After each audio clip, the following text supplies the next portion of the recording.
Rob Bob here is the soft-spoken creator of Epic Cupcake Time, Epic Pie Time, Epic Wub Time, and other such animations, especially Escape from Equestria. Yeah. He was the voice of Twilight in that. If anybody's seen that, you know, I'm going to give you plot holes a chance. Can you give him that example? Come on, Rob. I thought we can't use that word. You can go for it. I'm going to give you plot holes a chance. Maybe speak up a little bit. They can't hear you. Well, basically, have we ever seen Escape from L.A.? Kurt Russell, mid-'90s? I guess I was throwing some ideas around with some people, and my animator, Evan, who lives in Australia, he couldn't be here, sadly, but he's amazingly talented, an amazing, really nice, great guy. And so we were just kind of joking around one day, and we're like, you know what we should do? There's this part in Escape from... Speak into it.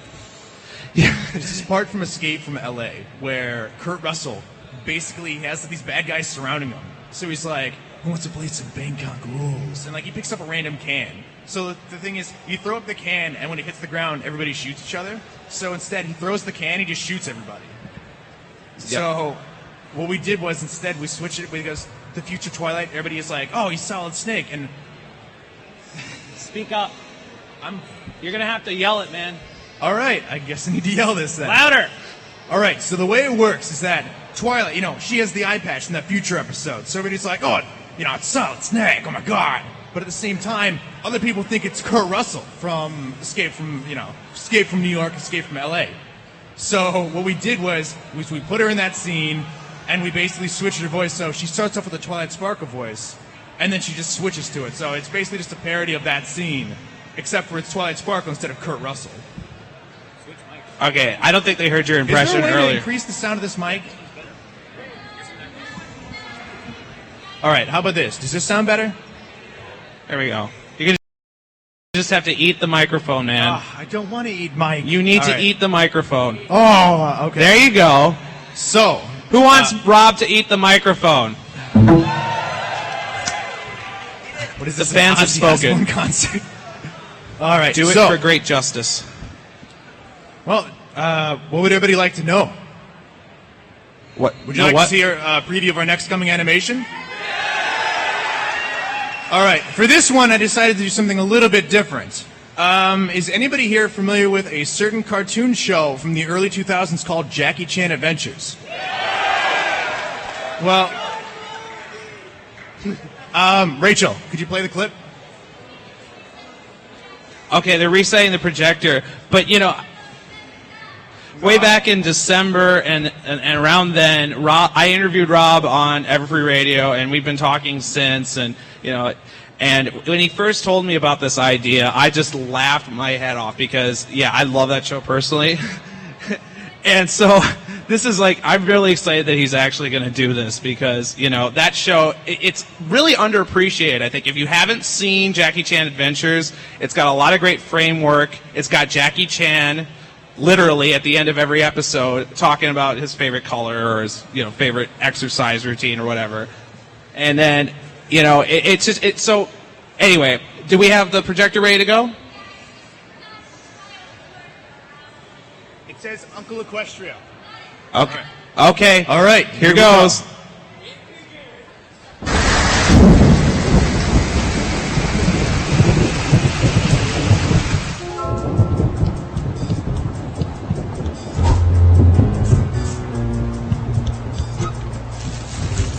Oh, secret cookie stash, how I love you so.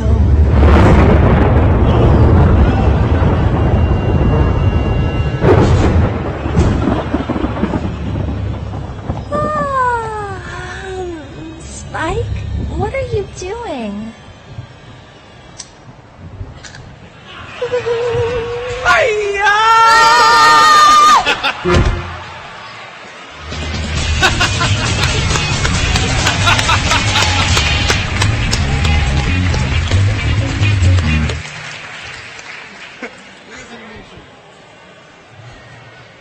Rob, why don't you tell these guys what it takes to get from just the idea of putting Uncle in Equestria It's so awesome. Okay, and what it took to get from the idea to, maybe talk about a little bit about the storyboarding process, the music, to give these guys an idea of what it took. Okay, so it kind of started off as a crack idea I got in the shower one day because I've been watching a lot of Jackie Chan Adventures, and maybe people have different opinions, but I think Uncle's the best character in Jackie Chan Adventures by far.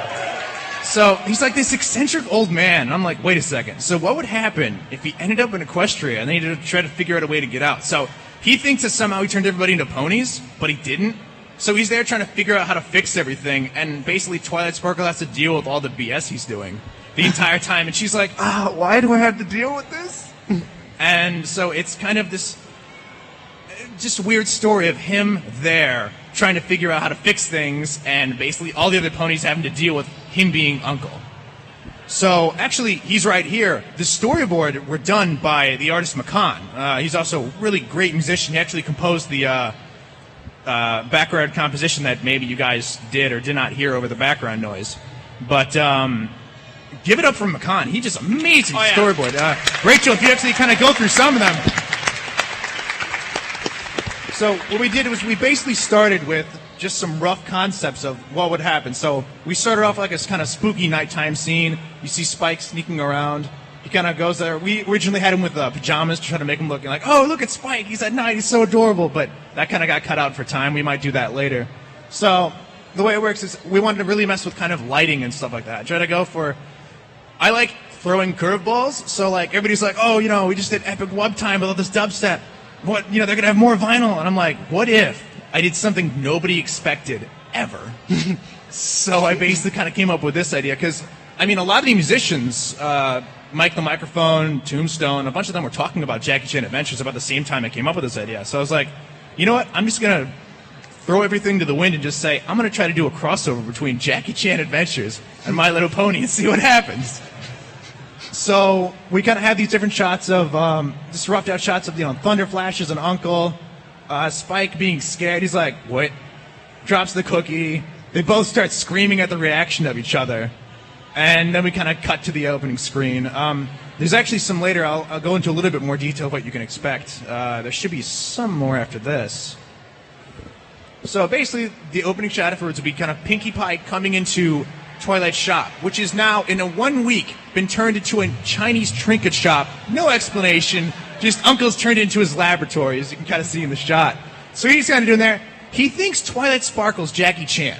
So he keeps calling her, Jackie, one more thing. And Twilight's like, why is this happening? Why do you keep calling me Jackie?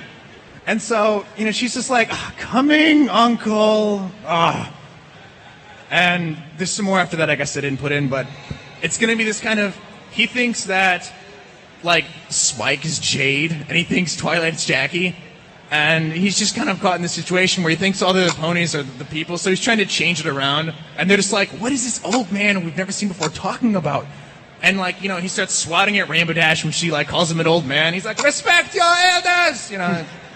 Well, and, real quick here, when Rob first talked about this idea with me, he goes, Draft, do you think anybody is going to get this? Do you think anybody's going to like this? Can we get, some fan, enthusiasm here? Do you guys want to see this done? Because I think I do. I gotta sense the question. Do you hear them, Rob? I hear them. Do you hear them? Will you finish this? I will definitely. Well, we're already started. I'm hoping to get this done by the end of August for sure. Now, I should mention as well, Rob here works with a lot of voice actors, and is actually, in a lot of ways, the guy to talk to if you ever want a fan voice actor with a project. He's helped EverFree Radio out many times. He's helped some of our programs out. Some of the voice actors he's worked with are actually here. I see Noah King in the... Give it up for Noah King. She's Vinyl Scratch. She's a Vinyl Scratch in Epic Wub Time. And Kaylin is Applejack from Epic Pie Time and Epic Cupcake Time. I know you've worked with Erica. And, obviously you guys have also met Bree and Rena. They've been in some stuff, too. Yep. So, no, I think it's incredible what you've been able to do with, the just various fans who have certain talents. I know you've worked with Mando Pony in the past, not just on music, but also on artwork. Yeah, Mando's actually done storyboarding for Epic Pie Time when we first did it. And me and him actually worked together a lot to kind of throw ideas around. So that's how we kind of came up with Epic Wub Time. Me and him just kind of threw ideas around, kind of came up with it. He did the storyboards, which actually, I'm not sure if it's like every musician, but like McConn's amazing, and Mando's really good at drawing too. Yeah, I know. I don't know what it is. It's just like some of these guys just have way too much talent. Like ridiculous. Yeah, and I mean, Mando is a mutual friend of ours as well. I mean, and it's just hilarious to hear their band. If you guys want to know where Rob's funniness comes from, it's just from constant banter at all times. Well, I try my best, Rob. Rob, why is it that there are so many communists in America? I have no idea, but they're everywhere. Inside joke, had to do that. And actually, I did want to give a shout out to Mando. He's in Vancouver right now. Everybody give a shout out to Mando Pony. Yeah, hi Mando Pony. I also, just to be shameless, and I know she's going to strangle me later, Sibsy sent me a text just a few minutes ago, so hi Sibsy. You're a real storyboarder. So anyway.